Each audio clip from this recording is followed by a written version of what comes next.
here for this outfit. Look at it. Tonal. Cozy but chic. Yeah. I've been training my feet. feet all winter to grip onto my Birkenstock clogs. And it's finally time.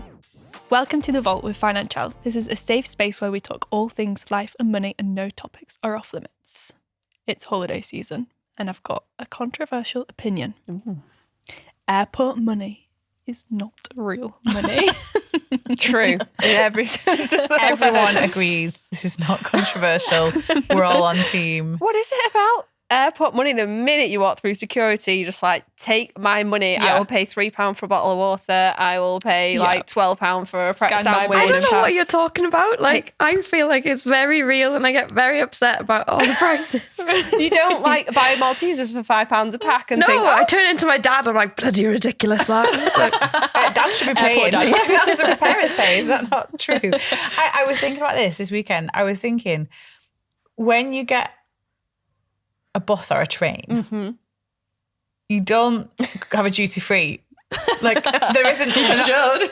I mean, don't get me wrong. On lots of occasions, you may mentally think it's kind of saved you or helped you out because it could be a longer journey. But some of these journeys we're talking about, if we're going to the continent, you're not going. This is not a long time. So even the idea. I mean, God, last time I read a magazine with kids, so I can't even say that. But the idea that you go through security and then go to the traffic centre. Like, what? So What? It's just so, and so like I said, Tax-free traffic centre. tax-free traffic centre. Well, the prices are higher. No one's looking at tax-free, are they? Like, it's surely that's, because I don't look at prices, so it's fake money. So I don't even think, oh, that's a good deal. So I wouldn't really buy anything from the shops. Usually I've got all the kids, all the bags, and I want a base and I don't want to miss a plane. So I'm heads down. But then when it comes to food, airport money is not real. yeah. Yeah, you can get Whatever anything. goes. I'm not checking Nice a glass price. of champagne, nice pasta dish, or a nice little pret. But it's Yeah. like a 5-course pret. It's not I'll get a Yeah. sandwich and a drink. It's You know what? nuts, sandwich, fruit, WH Smith queue. yogurt, They're like, granola. do you want to get extra? Yeah, I'll have extra. Yes, I'll have that in the give me deal. that Don't giant need it. Cadbury's bar. I need that. For my 3 hour And I flight. tell myself it's because of the water that I couldn't carry through. So I'm going in for my big bottle of water, coming out with all these like sweets and chocolate and crisps. That was not what I went in for. But I never buy clothes or anything. That's when people go mean- like, oh, I love airport shopping. I'm like, no, I love airport eating. But I don't me. want to buy Plain I'm not snacks. buying a dress. I'm not here for Is a dress this- or a pair of sunglasses. If I remember correctly, did you not buy a Chanel handbag in the airport? Yes. So I did. And take me away. Exhibit A. I did. I was young and foolish at the time. On my way to New York. I mean, I'm going to say I saved for it. I didn't. It was for my 21st birthday. And I put it on a credit card. she's the main character. What's that? You're the main character. I am. Thanks for noticing. Did you use it in New York? Did you feel like? Yes. Was it what? So, but I had visions of me buying it in New York, and I'd true. teed it up, and we were quite an iconic present to get for your Yes. 21st birthday. First of all, to be in New York, and secondly, to go and buy a Chanel handbag. But we happened to go via London. We browsed, and I think it was would it have been Terminal 5, brand the new new. one. It was brand new at the time, and they had was a the VAT Chanel, off. and we were like, we'll go and have a look. And Laura was like, that off! You have to buy it now. Like it was how much cheaper do you think it would I have can't been? remember because the prices were a lot less than they are now. Hundreds Oh yeah, cheaper. hundreds, Yeah. Oh, and also, my Chanel bag now, recommended retail price is over £8,000. Wow. Disclaimer, I did not pay that. Nowhere near that. No, it was probably two Two, I and think a it bit. was two, Wow. which is still bougie for a 21-year-old. But again, Worth it. Got it on credit credit, cards. so it's Yeah, free. I didn't technically buy it till 2 years later. What do you want for your 22nd? I'm still paying off 21. Some cash to pay off the 21st present. They just showed it's not like it's cracked up to me. But yeah, I did walk down. I remember walking down In this big in Chanel the bag. airport, in the aeroplane aisle, knocking everyone with my bag. No, because you get it in the bougie box. So she carried that all around America. She did Vegas, she did New York, and she's got this huge big Chanel shopping bag that people hold on to designer. The shopping bag, don't they? Yeah. Like, Oh yeah. Take more care of that than the actual bag. I by the way, I do not have it, and I don't have my dust bag either. So that shows you the level of respect I have not got for my bag. but interesting then, Lydia. So you do think it is real money and you get stressed about it. I get so stressed Why? I only go in like WH Smith and pay like £5.50 for a disappointing meal deal. Yeah, WH Smith is a shocker. Is an Yeah. absolute shocker. You know that it's a shocker anyway, actually. Yeah, even normal WH It's Smith like is. inflated prices, and like, I just want some fruit pastels. Yeah. Why is it For £3? £3.59 or something for a bag? Yeah, when I go to Euston, I go to WH Smith, and I get annoyed a bit. But yeah, airport money, everyone just gets a little bit.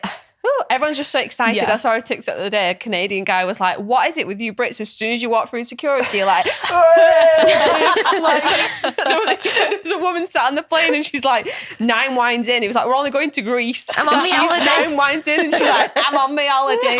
I deserve it. Treat yourself." And he's like, "Why have you all like gone psycho?" He was like, "The minute everyone's really normal walking through security, and then it's like."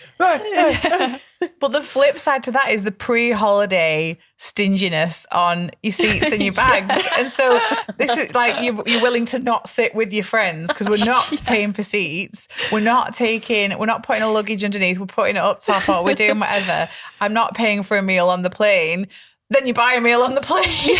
Everyone wants a ham and cheese toasty and a brew. Yeah. You surely. do, or a beer, Or a even. wine. But then I don't want to Little pay for it Kit Kat. up front because that price is too expensive. That flight is too expensive. We did it. truly- The It next just holiday, we means had an extra sitting, bag. depriving myself and crying. Like, No, I truly believe you walk through and it's like Fake. Narnia. It's a new Like world, it's yeah. just not real. The amount of You're times so excited to be on holiday. You're just Yeah. like you'll. it's fine. anything. The amount of times I've gone on holiday and like got a full 3-course meal from Pret, and then I don't even eat it, and then it's like sat in the fridge like on holiday. Like I'm literally sat in Greece and I'm like, there's literally a Pret sandwich in the fridge. How weird is that? I'm gonna have a Greek That's salad. £7 I'm gonna have a sandwich. gyros instead. I would say you Sit didn't down eat and it on like- the plane. What else is to do when It's you've just not I got know, a 2-year-old on the your amount lap? of stuff. The amount There's of fear snacks of that I being buy. hungry on a plane because the food's so awful. I have like a scarcity mindset with food. Like I hate sharing food. I will over order. Like I don't like go the idea hungry. of not having food, like enough food. Like Yeah, if, no, To I know. sustain Yeah. you to Greece. Because let's be honest, that's where you're going. literally. We're not talking long haul here. We're talking.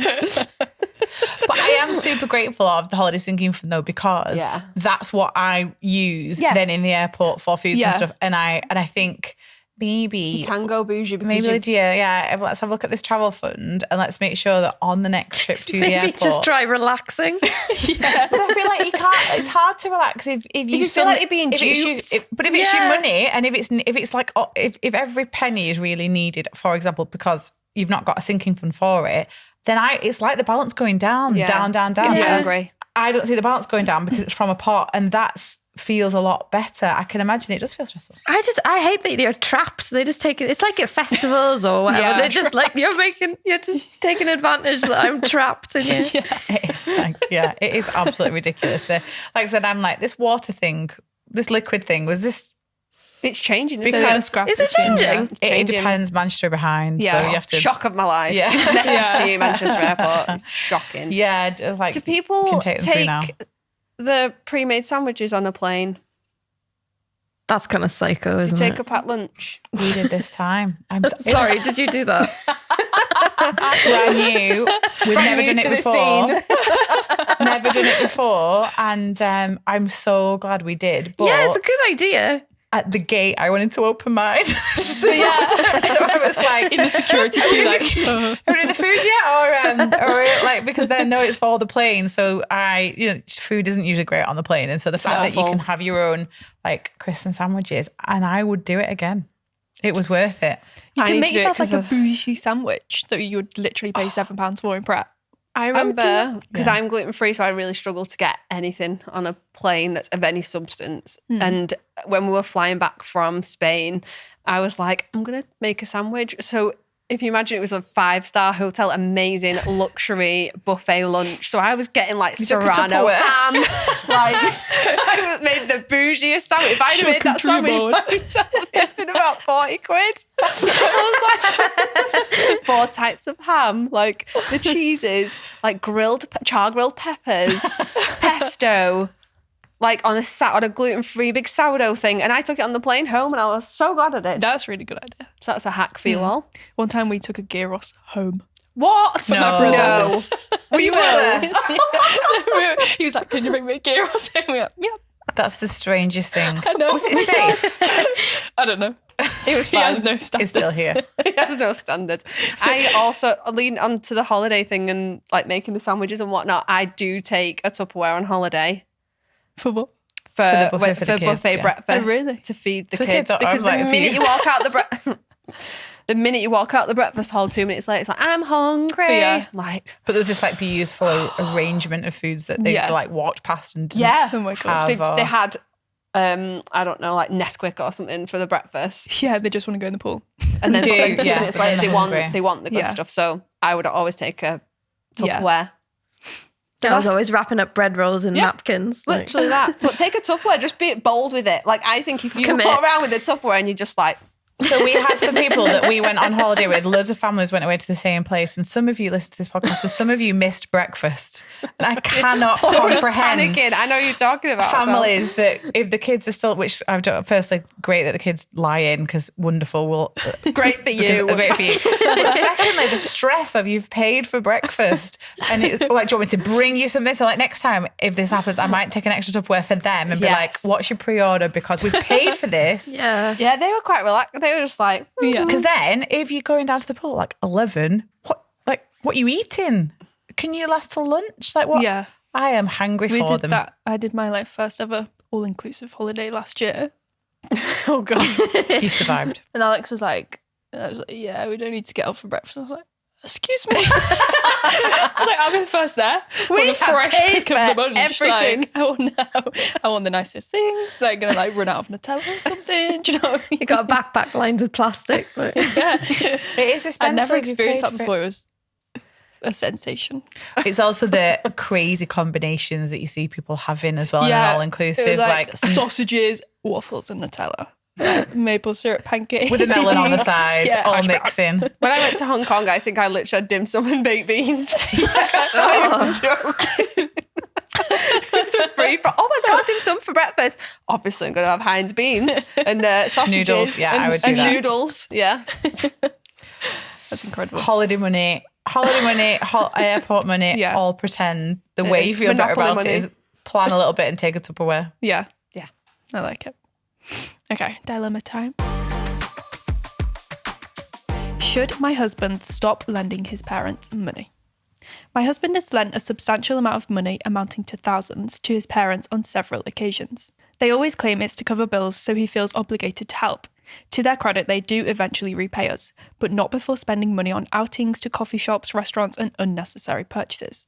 Should he continue lending them money, or is it time to tell them they need to become financially independent and curb their spending?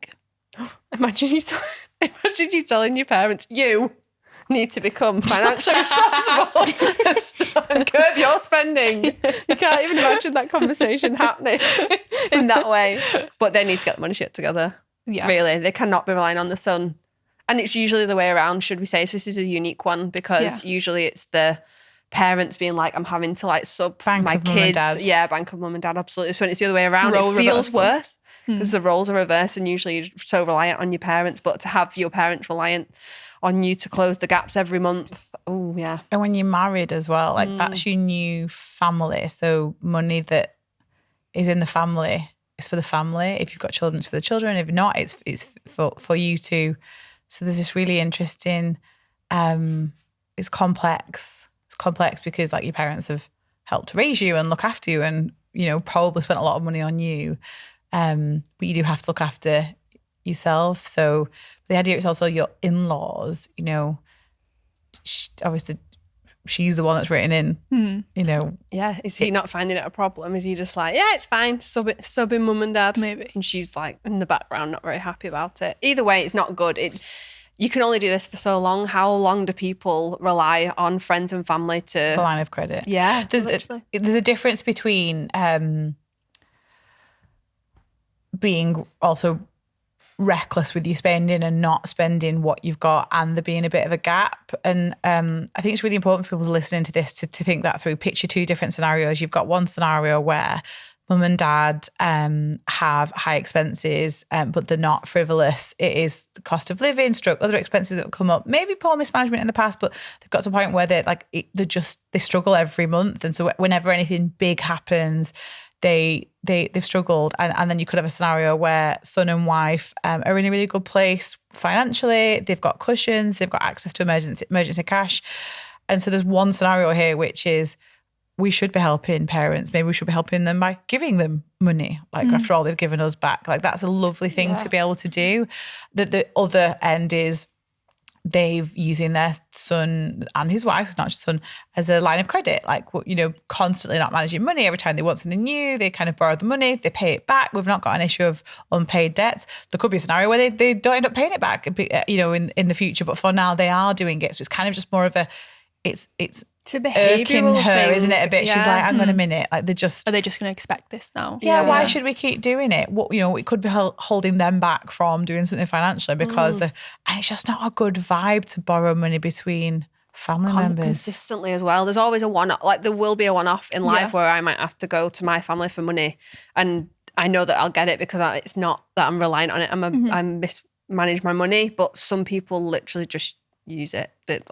They just use it as a way of getting through life. And I think it's a habit that needs breaking.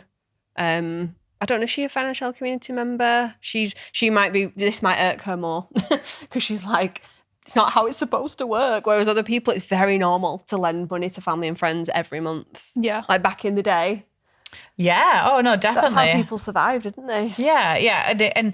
And the problem is you want to be able to help. And, we don't know what reasons money needs to be lent for. Is it if it's consistently, it doesn't sound like it's a sticky situation, but it's your in-laws, like what are you going to do? And then if you do decide like, okay, this is our family, like they've treated us so well, done so much for us, like let's budget for that money, like that's going to go to them. Yeah. What do you do about like if she's got parents that are like in a similar situation but don't ask for money? What do you do in that? Like, do you then have to budget for both? Yeah. To keep it equal, or You're like does no one have to know? Like, that's why it completely depends on your own situation. I feel like it'd be great for us all to get to situations where financially we have everything and more covered, and we have lots of people that get to that point, and it's such a blessing then. The idea that you wouldn't lend money, but if, for example, there's a shortfall in his parents' budget every single month, and or hers, you don't even have to even it up. I think it's all about give and take. Like if you've got a really good relationship, they're really helpful. That they've always helped. They've helped with children. Maybe they've helped you. There's a point where there's a gap in their budget, and that's why they're always having to lend money. What a lovely thing to be able to help to provide for them. Tiny bit of income, no judgment, and it doesn't have to be evened up because that life isn't all about that sometimes. But I always think if it feels right, it probably is right. Your gut is so good on stuff like this. So if it feels like they're in the right place and they're doing the right things, but there's a bit of a gap, then see if you can come to arrangement where actually you just help them out regularly. It's a little bit of a top up of income. I'm not recommending that. I'm just saying that might feel like the right thing to do. It's happening anyway. Yeah. Why we're messing around with shift the feelings. It sounds like it's not. It sounds like they're using it to live a nicer lifestyle, and that's just not going to. They're living beyond the means, aren't they? So for them, they need to learn how to manage it. How you broach it, I don't know. Imagine asking your children for money every month to try and, like if you've been in a position of like responsibility for all those years, and then the coins flipped. Well, some people aren't bothered, are they, to ask to borrow money? Like it would really kill me to go and ask someone, can I borrow money? But other people, it's just like, can I lend some money? Like, and lots of money as well. I've known family members lend a lot of money to other family members and just... Not as one-offs as well, just as a habitual. Yeah. It was just a thing. It was accepted. Yeah. I feel like definitely if anyone's listening to this and that happens to them, share with us, like, how does it make you feel if someone asks you for money? Have you been in a position where you have to borrow money and what does that feel like? Because it's the family and friend thing where possible we should just not do it. It's put so much stress and strain on relationship. There shouldn't be money swapping hands where possible. It should be like a massive place of necessity. So if you've been there, let us know what it's like. Yeah. This is a really good community win. I've just finished my bi-weekly budget and tracking my net worth. For the first time ever, I have a positive net worth. I'm so excited to see it grow as I increase my savings and pay off my student debt. Fantastic. I saw this graph. It's very pretty. Oh, did you? Yeah. Yeah, that's a good thing about a lot of people don't do the net worth because they think it's just for rich people, and it so isn't. Yeah. It's your tracker. It's the journey that you're going down. And when you pay down debt, that graph goes up. You don't have to have investments building. You don't have to have Millions savings of pounds building. worth of assets. No. And the idea that's someone that's so common that you start off with a negative, which is real smack in the face when you do that calculation and you realize that actually you owe more than you own. But that's a quite humbling moment to be like, I at least want to break even, that the same as I owe is the same as I have. And that's where she's got like past that point and into a plus. And it starts small and you've got a 1,000 net worth, you've got a 2,000, you've got a 10,000. And then eventually, you will be on the path to much, much bigger figures. And high net worth equals stability. Like even if yours is different to mine, as long as it like as long as that gap grows, the amount you have. And the so direction cool. that it's moving in. Like Laura said, it's not about the value, it's like the trajectory of it. Like where is it going to? Every month since I started Financial, my net worth has grown because I've followed, good money habits and whatnot. Sometimes it's not about the number, but the fact that she's tracked it, and even when she was minus, because loads of people just go, I'm just not going to track it because I don't want to see it because it's going to hurt. Yeah. Whereas you can see in and then her you'll graph, wish it that goes you like could. this. Yeah, then you can see where you come from. So now her progress up here, she started down here. It's just going to look, amazing. It already does. I've seen it, but I can't wait to see what it's like in 12 months' time. Very exciting. If you'd like to send your community win, then head to the community in the app or email it to thevault@financial.com. Okay, this is a hefty dilemma. You can't pay the inheritance tax. Hi there, I've been a financial community member for a while now, and I'd love to get your perspective on this. I'm one of 3 siblings who have recently lost our mum. She was a widow and left no will, but she wanted us to all have equal shares in her property. But we're currently struggling to figure out how to pay the inheritance tax. Our mum owned a cafe and owned the building, which is worth £450,000. We've been trying to keep the cafe running as a family business. My sister lived with our mum in the family home where she is comfortable. This house, although quite run down, is valued between £300,000 and £400,000. Our brother and his family have lived in a property my mum owned rent-free for the past 10 years. This property is valued at approximately £250,000. Both my sister and my brother wish to continue living in their respective homes. We are quite worried because none of us have the funds to pay the inheritance tax. How do we go about this? Firstly, 3 siblings losing their mum. She's kind of blessed them with assets. That's a wonderful I know, one thing I'd say thing. is She's done really well. Go, girl. Yeah, definitely. And obviously she was widowed, so they've also lost the dad. So what a lot to juggle is, it sounds like she's the organiser. I bet she's the eldest. yeah. Definitely. Yeah. And some of you the eldest. Well done. And We're the youngest, sorry that aren't you're we? having to sort everyone else's life Younger out. siblings. But so when some of this comes into probate and how it works in the UK, and so if it's different to where you're from, the high level more is that inheritance tax, you get some allowances. And so when you are having someone who's dealing with your mum's estate, and it will be a probate lawyer, and honestly, like you should, at that level of estate, you should be seeing a lawyer about this. But there's certain allowances we get. So we kind of get £325,000 per person. When you passing the residence as part of that, it ups to 500. And you also, if it was dad that passed away before mum, then you'll get his allowances as well. So there could be a situation here where they actually get £1 million allowance where they don't pay tax. We said this before, only 5% of people pay inheritance tax in the UK because of these really big allowances. And so don't stress firstly, because you'll be able to see a lawyer and see where you get up to. So then you then pay at the rate's 40% of inheritance tax, but it's over and above that million. And for the value she was talking about, you're up there. And so on that basis, you need to look at like what the value of the estate is, divide it by 3, and everything that's over and above $1 million would be taxed at 40%. And you have to all come up with a way to pay it. Now, just because people want to stay in houses that they've lived in doesn't mean there's an entitlement to, because it was your mum's property. It wasn't theirs, and it forms part of the estate.